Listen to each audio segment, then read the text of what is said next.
Welcome to week three's lecture video. This week we're going to be writing a paper that involves research. And so for this lecture, mostly what I want to talk about with you is conducting good, solid academic research for this particular paper, but also really for all of our papers that we're going to be writing in 1101. And we're going to be focused on the fact that when we do conduct research and we integrate it into our papers, we also have to document that research. So that's where the focus is this week. There are other materials within the learning materials this week that will go more in depth on things like the works cited, and in-text citations, but I want to go over some of that with you as well. So our main writing mode that we are using this week, last week we talked about narration and description. This week we are moving into exemplification. You will sometimes see this also called illustration. It's important to note that.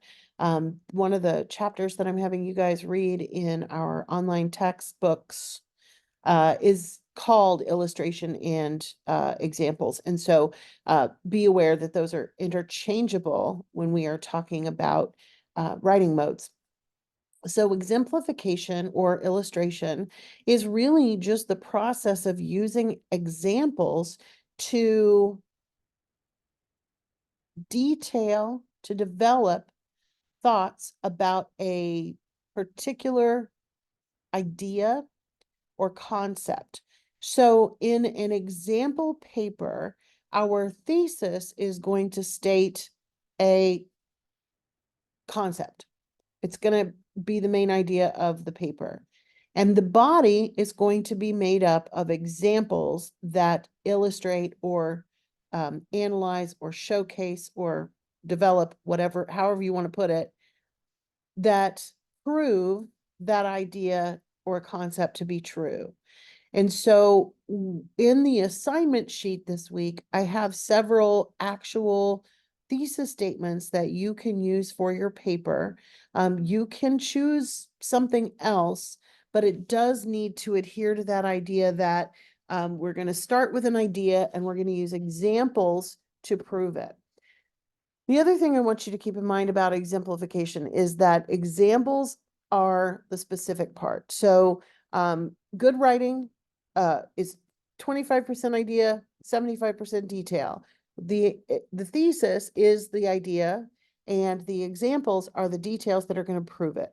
Because examples are details, they are going to be specific people, places, things. They can be stories, so we actually can use narration within an example paper. So a topic that we talked about last week will also potentially be true here. But for the most part, you're going to be choosing people, places, or things to use as your examples. Your research is going to come from the Valencia College Library, and that is true of all the research that we're doing this semester. I want you to avoid Googling things, not entirely. You can certainly Google things to help you get inspired, but when it comes to the actual resources that you're using, you are going to be using library resources. If you have a website that has information on it that you absolutely must use, make sure that you also have conducted library research. So if you have one or two websites throughout the term, it's probably going to be fine, but your bulk of your research should be coming from the library. So we're going to talk about that in this lecture. Specifically, I'm going to go ahead and share the library homepage with you. You can access the library directly from our Canvas. There's a link in the left-hand column for the library. You will need to sign in to Atlas with your login information, but you are able to do that directly from the course. So on the library page that is now showing, I'm glad this box already popped up because I do want to highlight this for you. It is currently 3 o'clock-ish in the afternoon when I am video taping this, and you will notice that there are live librarians ready to help me. Now, I'm not going to chat with a librarian, but this is a live chat with a human being who specializes in research. So I cannot highlight enough how important it is that if you are having trouble finding sources, you should be asking a librarian. You can go to the library. You don't have to. You can do it directly in the chat. And if it's after hours, you can use this Ask a Librarian link, how to get started and things of that nature. So there are no excuses for not using library resources on any of our papers. I can guarantee you that there will be things that are available. Now, the main thing to keep in mind about library research, though, is what is it that we're looking at? Well, we're not looking at websites. We are looking at published materials. And typically in libraries, you're going to find them divided into kind of two main categories. One is books, and one is articles that are in published periodicals. So there are a bunch of different ways that you can search for information in the library. In the exemplification paper, we are primarily going to be using what would be considered reference sources, which is just factual information from things like encyclopedias and that sort of stuff. And you will be able to find that information fairly easily. I will show you a couple of different ways to tackle it. Of course, right here on the page, there is a big box that says search. So, gee, guess where the best place to start is. So I'm going to take one of the sample exemplification topics, which was great athletes do not reach the top by talent alone, but through hardworking practice or something along those lines. But anyway, so my examples for that thesis, to prove that thesis, need to be athletes who have a great track record, no pun intended, for hard work. In the assignment sheet, I mentioned, I think Serena Williams is one that is known for her work ethic, but there are, of course, a ton of them. I'm going to use her just because I used her on the assignment sheet, and therefore I'm not giving anybody any undue help. So she's already there for everybody. So if I wanted to search for Serena Williams, I can just start by searching for Serena Williams.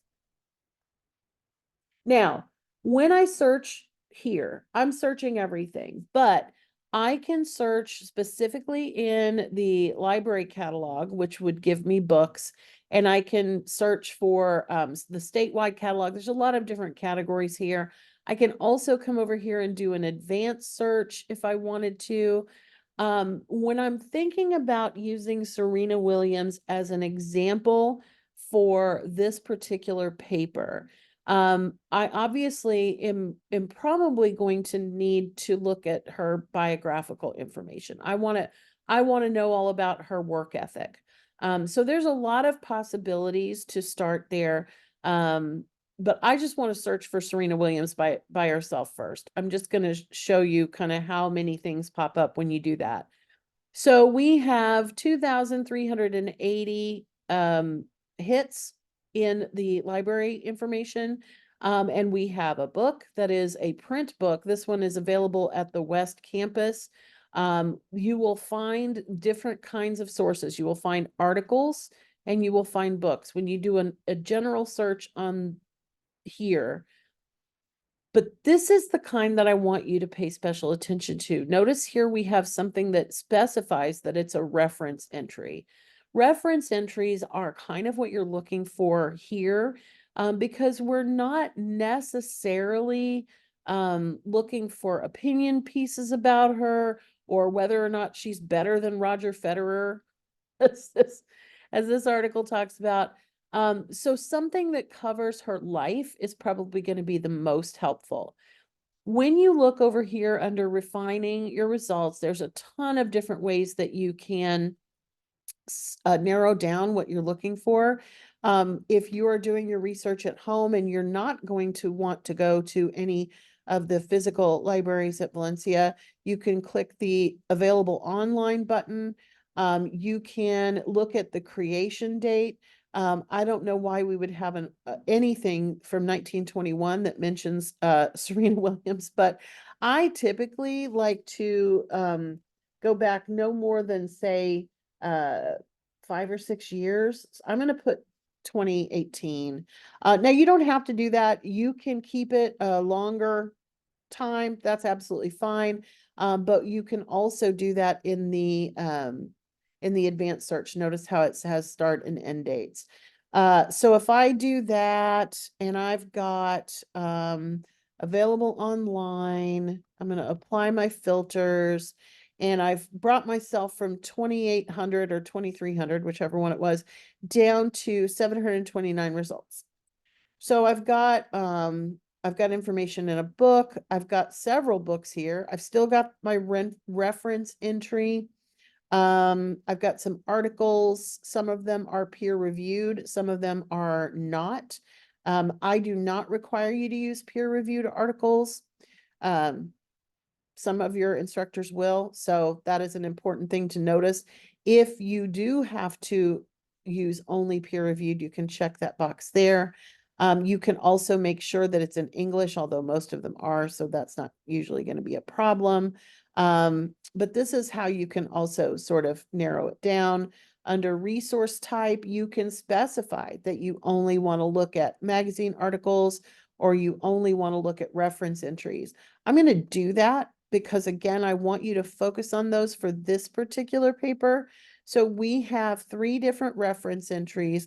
They're probably going to have a lot of the same information because it's going to, talk about her life and things like that. But one is about, one is in a reference work called Who's Who Among African Americans. So it's going to focus on her race. Great athletes of the 21st century. That's probably going to be a helpful one.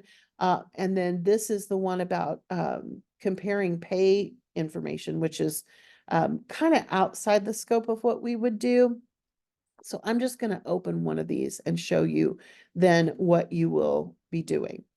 Okay, when you are looking at an article, this is an article in a reference book, you're going to need to open it. Now, this is a tempting page because it's got all kinds of things like a citation link and an email link and all those wonderful things, but you can't use it if you're not looking at the actual article. So under full text availability and under where it says view online, sometimes you'll have more than one to choose from. We only have one, so we're going to click on this one. If you have more than one, you can just use the first one. Doesn't really matter. Essentially, what that is doing is taking you to a specific database. This one is the Gale in Context Biography database, and it has a ton of different kinds of things in it. This one is the one about Serena Williams. So, except where is it?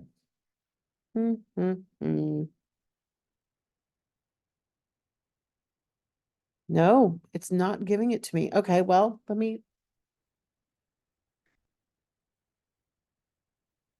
okay, here we go.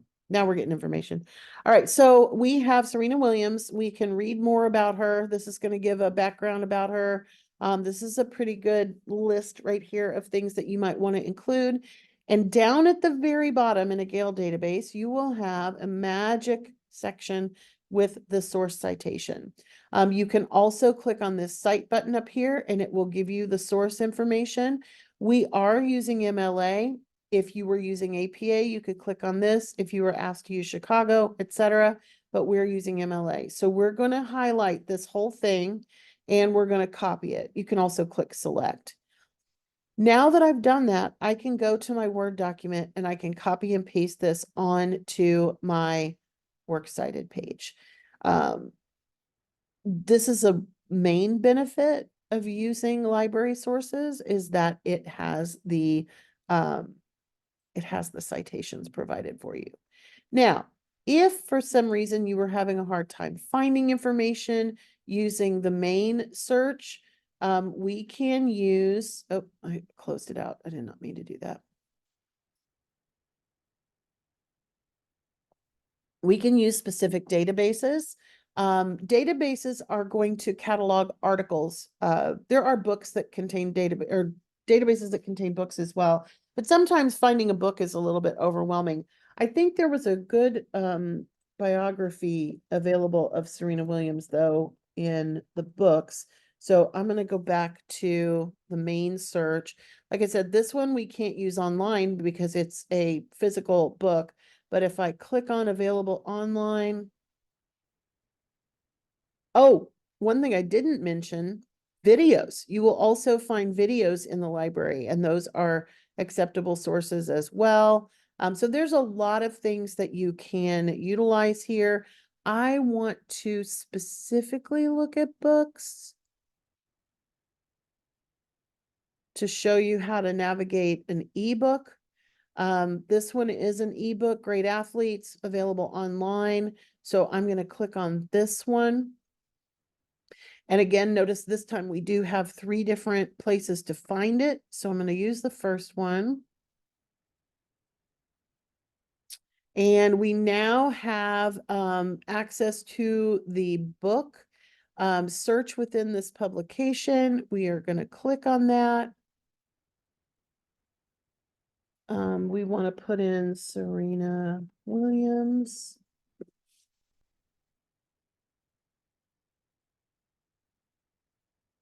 Oh, I want to make sure it's full text.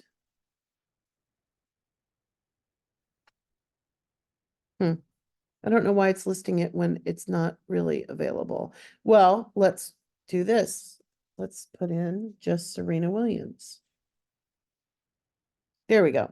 So now we have a number of books to choose from. This one is a book about the Williams sisters. I'm going to just pick that one because it's the first one, because I want to show you what an ebook is going to look like. So the PDF is the full text of the book. The citation, this is an EBSCOhost database. So you notice it looks a little different, but over here on the far right, we have a citation button. You do have to scroll down to get it.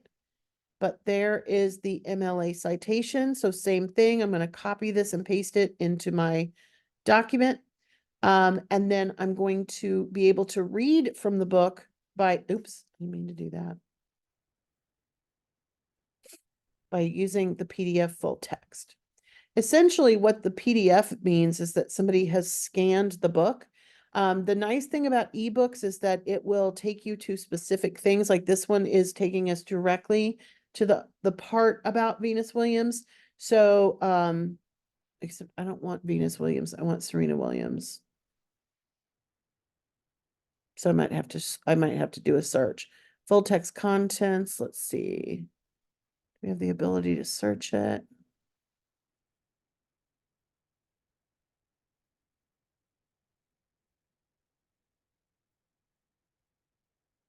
Oh, I guess it covers both of them. Okay, it covers both of them. So here's the part that I would be utilizing, and you'll notice that it's on page 345 and 346. So when I quote from this or cite it in any way, if I paraphrase from it, I will be able to not only include the author's last name in my in-text citation, but the page number as well. If you do not have access to a page number, that's okay.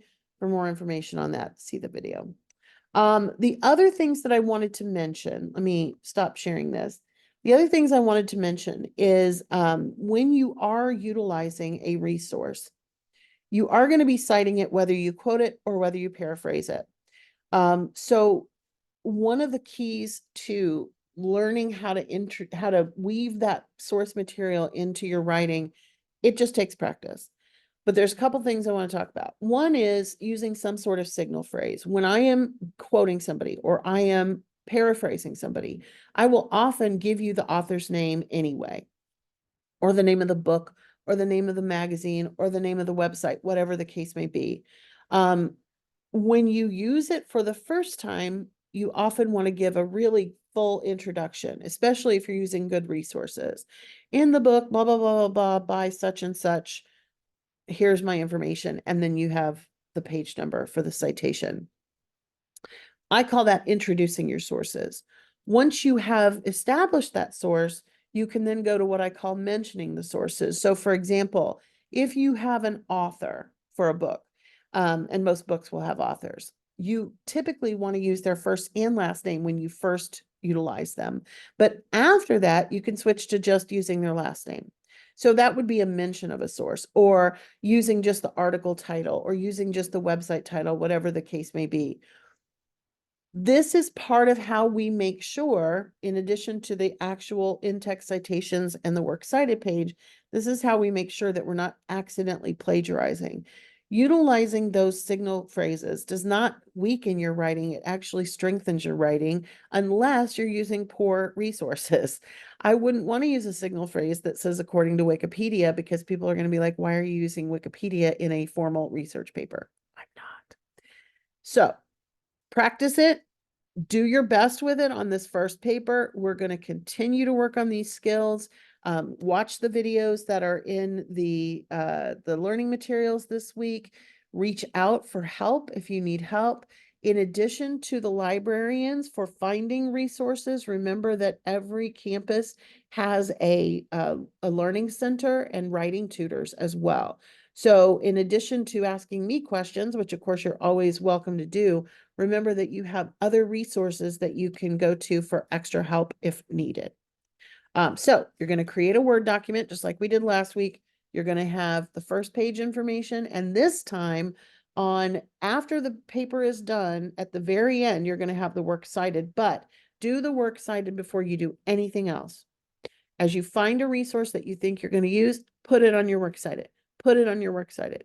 You're going to need that in order to know what goes inside the in-text citations, because what goes in the in-text citations always matches what comes first on the works cited. So if there is an author, it's the last name, but there's not always an author. The first article that we looked at, the one that just had quotation marks around Serena Williams at the beginning, that's what's going to go inside my in-text citation, is Serena Williams in quotation marks.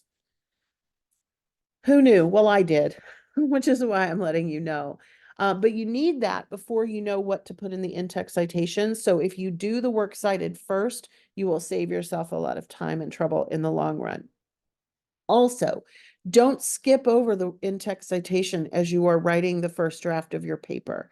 A lot of people say, oh, I'm going to go back and add those later. No, you're not. No, you're not. You're going to forget. So when you are using something from a resource, use a signal phrase, use some kind of thing to integrate it into your paper. Never have a quote just sitting there all by itself. Always have something to introduce it. And put that in-text citation in right that second. Okay, so study up on those before you work on the draft of this paper. And then, of course, if you have questions about it or problems with it, let me know. Go to the learning centers, get some extra help with that. I don't expect these to be perfect. It's the first time doing it, but we'll be working on it, and you'll be revising that for the final portfolio as well.